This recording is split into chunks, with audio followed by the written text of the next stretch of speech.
Welcome back. In this tutorial, we're going to walk through a few essential steps. First, I'll show you how to add HQ users and assign them access to the various applications within your system.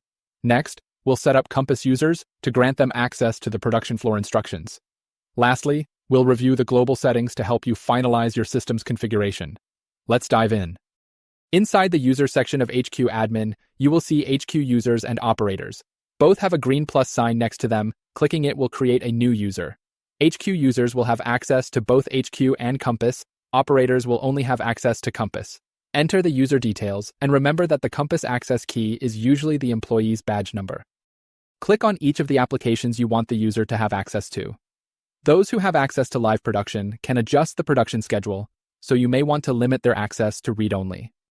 The remaining settings are optional for HQ users, designed to improve their experience. Creating operators is similar to adding HQ users, except operators don't need an email or password since they log in with their Compass access key. Now select Settings from the top center menu. This is where you will adjust the platform's global settings. All these settings are related to Compass, the production floor instruction viewer. Set productivity alerts to highlight struggling stations.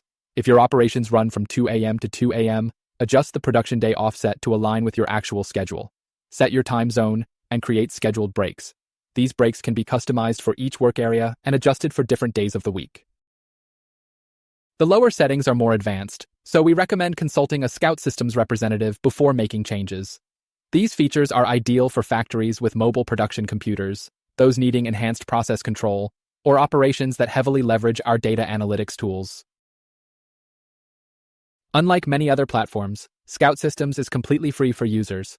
Every individual receives unique credentials, which boosts our ability to capture and process data that pinpoints operational challenges.